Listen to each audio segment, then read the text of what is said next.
Baiklah Bapak Ibu sekalian, ini tutorial kita yang pertama untuk aplikasi keuangan. Perlu diketahui kita akan membuat beberapa video tutorial untuk aplikasi keuangan ini. Ya, jadi kita akan buat mungkin sampai 3 atau 4 sesi supaya nanti tidak ada kebingungan kalau satu aplikasi ini kita buat satu video tutorialnya nanti terlalu panjang sekali Bapak Ibu ya. Ya, ini yang pertama ini adalah laman utama login dari bendahara penerima dari masing-masing unit untuk akun dan link URL nanti akan kita berikan di grup ya. Oke, kita coba masuk ke aplikasi.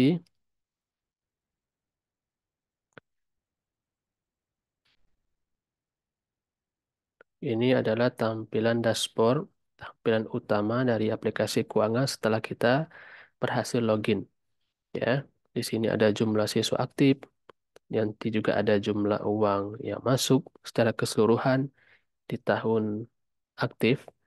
Lalu juga ada jumlah uang SPP yang belum dibayar di tahun yang berjalan. Nanti di bawah sini juga ada rekap-rekap dari IWPP atau SPP dari setiap angkatan-angkatan berapa jumlah yang masuk dan berapa sisa pembayaran ya. Karena ini aplikasinya kosong, makanya data ini eh, kosong. Baik, yang pertama yang mesti saya jelaskan yaitu adalah sebelum kita masuk ke data master, kita menambahkan admin keuangan. Ini admin keuangan ini berfungsi untuk akses ya bisa masuk ke aplikasi keuangan ya. Jika tidak terdaftar di admin keuangan berarti tidak bisa login ke aplikasi. Nah, makanya nanti Bapak Ibu misalnya jika ada penambahan anggota bendahara, ada stafnya nanti ini bisa ditambahkan di sini ya, tambah admin keuangan. Nanti definisikan passwordnya, ya, namanya, ya, ini bisa dilengkapi nanti klik simpan. Oke, kalau untuk username itu default. Kita beri otomatis maksudnya dari aplikasi. Ke berikutnya, saya rasa mungkin tidak perlu berlama-lama di modul ini ya, admin keuangan. Ya, jika seandainya ada kesalahan, tinggal diedit ya, atau tinggal dihapus. Ya, seperti itu ya. Baik, ini kita sesi untuk pertama ini kita akan bahas tentang master dari aplikasi keuangan. Nah, yang pertama yang mesti kita perhatikan dari master ini adalah kalender keuangan. Ya, jadi setiap tahun itu Bapak Ibu harus membuat kalender keuangan. Ya, Nah, caranya klik tambah master kalender. Ini ya, contohnya kode tahun, sisipkan angka 1 di setiap tahun yang diinputkan. Contohnya ini ya. Nah, misalnya kita di tahun 2025 tahun depan, berarti sisipkan angka 1 di belakangnya 2025-1. Ini jangan sampai salah Bapak Ibu ya. Jangan seperti ini 2025. Nanti kalau seperti ini aplikasinya tidak akan berjalan. Kalau seandainya tahun 2026, 2026 tambah eh, 1 belakangnya ya. Angka 1 belakangnya. Kalau sekarang tahun 2024 ya 2021. Kita contohkan 2025-1 misalnya. Oke. Nama tahun ini kita sesuaikan dengan seperti ini ya. Tahun ajarannya. Buat tahun ajaran 2025, 2026. Ini harus sama ya. Contoh keterangan 2025, 2026. Seperti ini formatnya. Tanggal mulai bayar. Ya ini tanggal mulai bayar wajib kita inputkan. Berarti itu kita mulai 1 Juli 2025. Ya. Sampai dengan Juni, 30 Juni 2025. Ini kalender kita per 1 tahun, Bapak Ibu ya. Nah, kalau kita tidak mendefinisikan, nanti aplikasi bingung. Kita mulai pembayaran tagihan itu dari bulan berapa. Nah, gitu ya. Oke. Di sini udah paham Bapak Ibu ya. Ini tanggal mulai kita sepakati 1 Juli ya, berakhir 30 Juni di setiap tahunnya. Ini 2026 berarti ya, bukan 2025, 2026. Kalau kita mulainya Juli 2025 berarti berakhir 30 Juni 1 tahun berikutnya di 2026. Jika sudah, klik simpan. Oke. Jika ada kesalahan data, nanti tinggal di edit ya, di sini edit kalender. Oke. Nah, bisa dipahami Pak Ibu ya. Yang kita hapus saja karena kita sekarang kan akan mencobakan di tahun 2031 atau 2021 ya. Ini kita hapus saja. Itu sebagai contoh kalender ya. Oke. Berikutnya adalah modul master jenis biaya.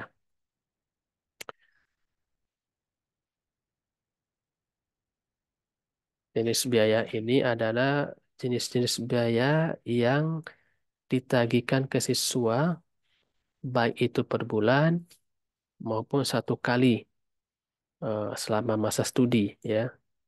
Ini sudah saya buatkan contoh, ini hanya contoh saja ya. Kita bisa menambahkan di sini tambah jenis biaya.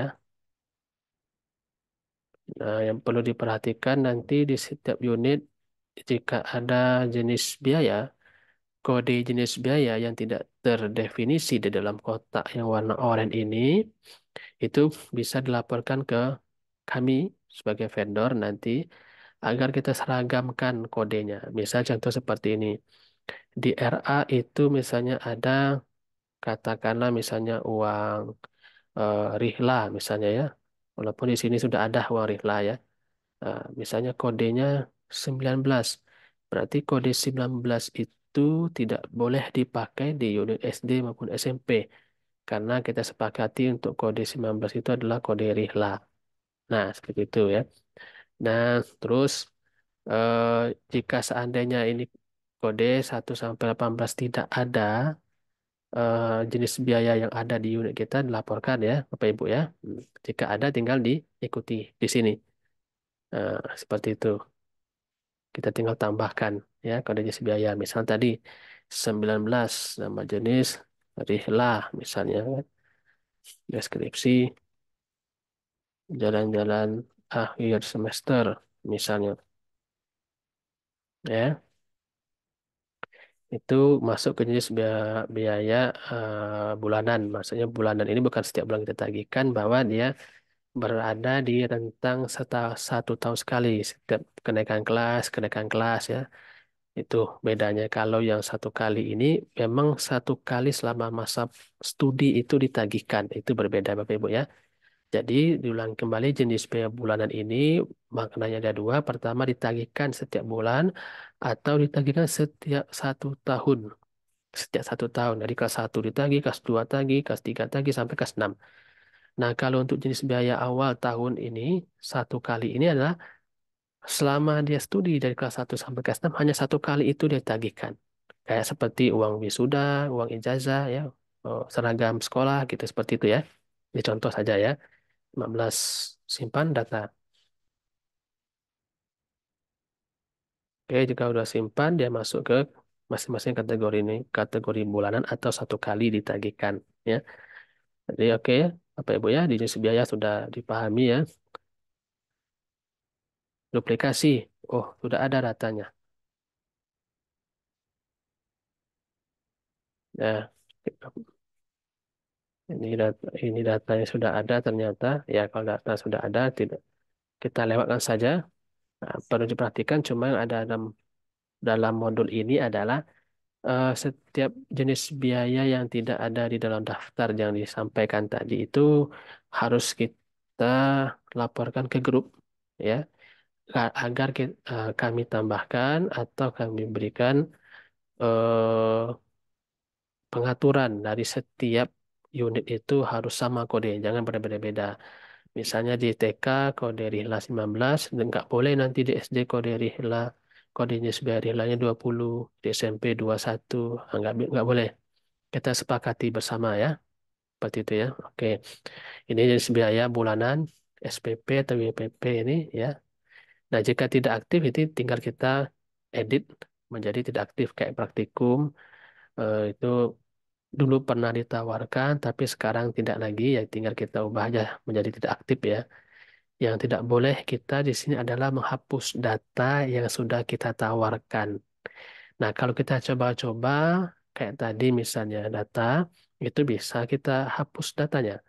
Tapi kalau seandainya misalnya kayak praktikum ini sudah pernah kita tawarkan di tahun yang lalu, cuman karena ada kebijakan dari unit atau yayasan, tidak ditawarkan lagi di tahun ini, itu kita tidak boleh menghapus. Karena kita menjaga record yang story yang telah berlalu itu tetap ada di dalam aplikasi. Nah, kita diberikan solusi itu hanya mengedit menjadi statusnya menjadi tidak aktif. Itu Bapak Ibu ya. Oke, berikutnya master biaya. Ya, kita bicara master dulu. Master biaya ini adalah jenis administrasi yang dibebankan kepada siswa baik setiap bulan maupun satu kali selama masa studi ya. Itu kita tinggal tambah master biaya ya. Ini sesuai dengan jenis master jenis biaya yang sudah kita buatkan di master biaya jenis biaya tadi. Nah, kita pilih ini jurusan ya, disuruh ini kita umum saja ya.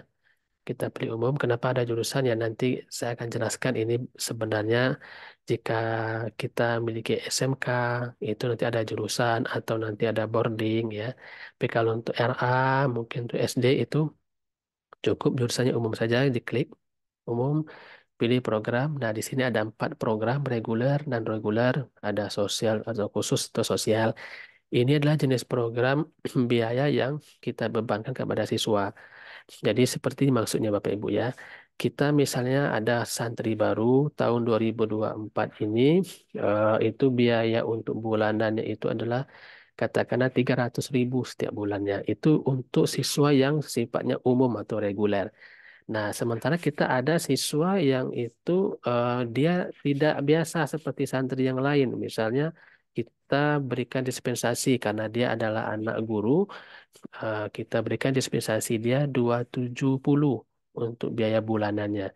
Nah, misalnya dia masuk ke kategori non-regular, nah, ya. Ataupun dia ada kategori khusus. Ini anak-anak dari pengurus yayasan kita berikan dispensasi untuk SPP setiap bulannya 250 misalnya seperti itu. Khusus sosial ini adalah kita berikan dispensasi bagi siswa yang mendaftar yang kurang mampu. Jadi misalnya SPP-nya per bulan kita tanggungan 200.000.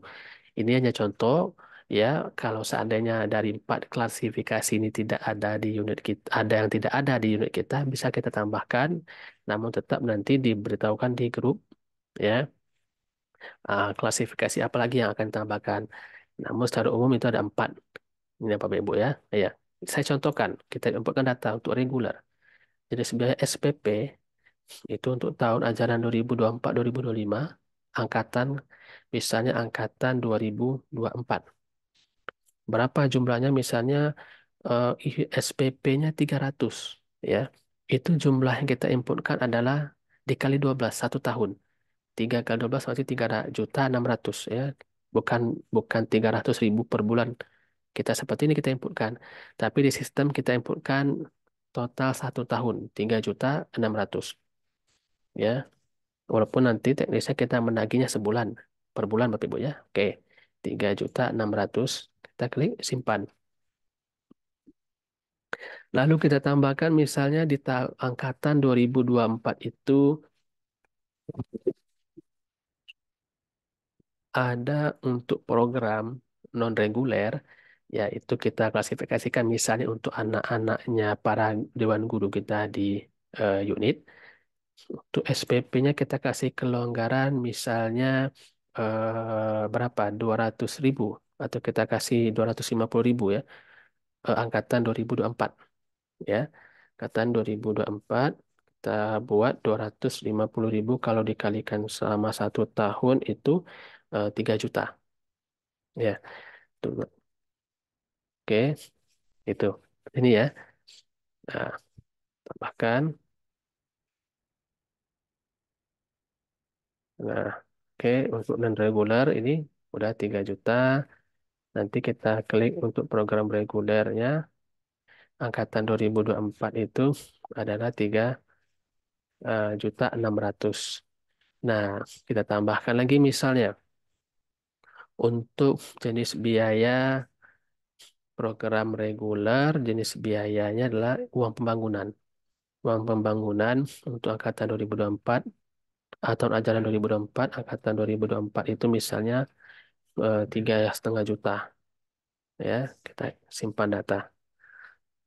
Nah, it- kita tambahkan lagi untuk non reguler. Nah, untuk non reguler kita tambahkan lagi. Tadi kan hanya untuk reguler ya. Ini sudah untuk reguler ya, program reguler. Uang pembangunannya 3,5 juta. Nah, berikutnya kita tambahkan untuk non reguler.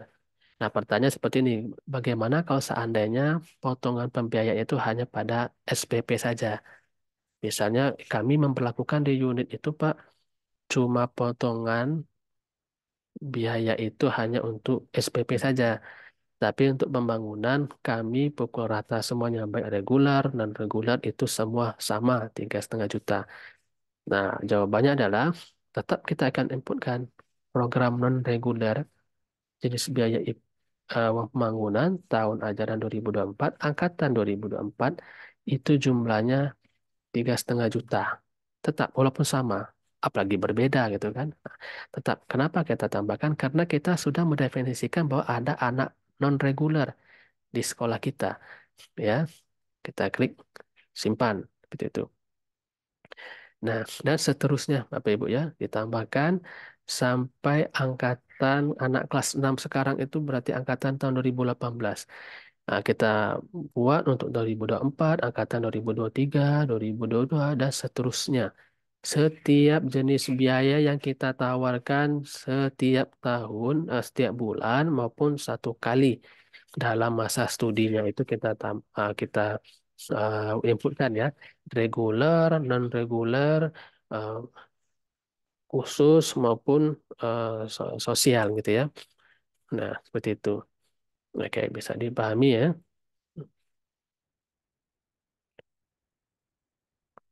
Oke, jika nanti ada yang bingung, ditanyakan via grup ya. Saya rasa mungkin sudah jelas untuk yang master biaya ini ya, master biaya. Baik, terakhir pada sesi ini yaitu untuk data siswa.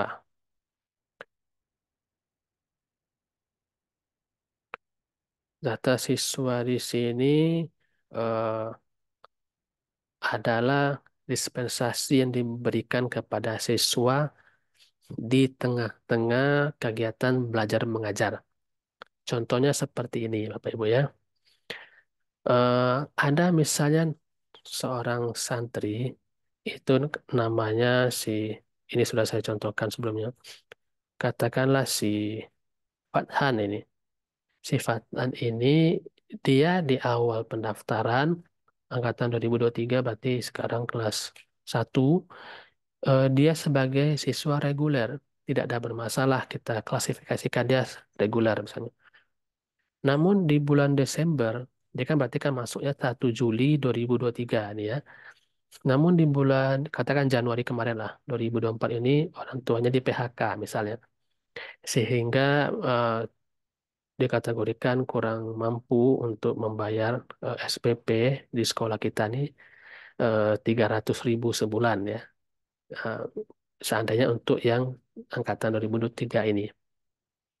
Nah, di sini kita bisa berikan potongan. Jadi kita tidak mengubah eh, programnya di aplikasi akademik, tapi kita mengubah potongan ataupun programnya di aplikasi keuangan. Karena program ini ada dua Bapak Ibu ya. Ada program yang digunakan untuk aplikasi akademik, itu nanti di TU, tetap enggak programnya reguler dan reguler. Ada juga program yang kita gunakan untuk aplikasi keuangan. Nah, jadi kalau seandainya ada program seperti itu, nanti kita editnya di aplikasi keuangan.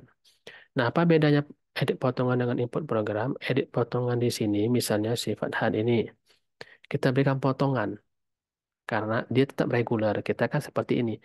Kita berikan dispensasi. Karena di Januari orang tua di PHK, dia tetap reguler. Kita kasih dispensasi. Si Fatad ini orang tuanya, tanggal mulai dispensasi itu misalnya di Januari. Kita berikan dispensasi, dia 50% membayar. Berarti 150.000. Ya, sebulan kita berikan dispensasi. Sejak bulan 1 sampai sekarang bulan 4 itu dia hanya membayar 150.000 gitu ya. Nah, eh, tanpa merubah program. Kenapa kita tanpa merubah program? Karena kita ada kemungkinan nanti si Fatan ini orang tuanya bekerja kembali gitu nah, bekerja kembali. Makanya tetap dia dalam program reguler cuma dapat potongan dispensasi 50% ya. Seperti itu. Oke, nah itu yang pertama untuk edit potongan. Lalu ada juga namanya input program di sini. Input program di sini apa maksudnya? Jika memang kita memindahkan programnya sifat tat ini dari reguler, menurunkannya menjadi misalnya eh, ke non reguler. Kita kan tidak tahu, misal seperti ini. Sifat tat ini orang tuanya yang di PHK tadi Januari eh, ternyata di bulan Juli dia mendaftar menjadi guru di unit kita. Nah, kita kan berarti mengklasifikasikan bahwa anak-anak guru dalam satu yayasan kita itu adalah programnya namanya non-regular. Nah, berarti per tahun ajaran 2024, per Juli berarti ya, Juli 2024 itu, sifatan masuk ke dalam non-regular. Keterangannya bisa diberi keterangan karena orang tuanya menjadi guru di SD, ya, simpan data. Nah, itu perbedaannya Bapak Ibu ya, antara edit potongan dengan input program. Atau juga kondisi seperti ini, bukan masuk dalam guru misalnya. Ketika katakan sifatan ini benar-benar ketika awalnya dia programnya reguler dan mendaftar mendapatkan kartu kurang mampu. Jadi memang permanen dari awal reguler, memang benar-benar tidak bekerja lagi orang tuanya atau sudah meninggal segala macam, dikategorikan dia kita berikan status sosialnya itu status program itu sosial, bisa juga. Jadi kondisi program di sini kita tinggal menyesuaikan dari sekolah kita. Ya, perbedaannya ya, seperti Bapak Ibu ya. Nah, oke, jika bisa ini bisa diedit, juga bisa dihapus. Seperti itu ya. Nah, jika seandainya sudah masuk ke non-regular ini kan, ya, nah, ini bisa dihapus. Kita kan hanya memperlakukan misalnya mau tanggal bulan 1, sekarang bulan 4, ya. Nanti 4 bulan si eh, Fatan itu membayar setengah. Di bulan Juli, si Fatan udah normal kembali. Ya, itu bisa kita edit potongannya menjadi nol. Ya, tidak ada lagi si Fatan mendapatkan dispensasi. Nah, jadi 0% terhitung dari bulan Juli. Ya, 1 Juli.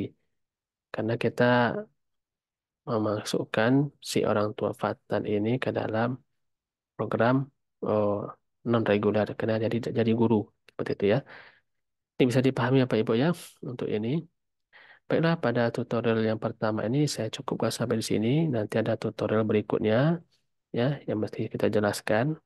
Jika ada pertanyaan pada modul-modul ini bisa kita diskusikan di grup. Baik, terima kasih.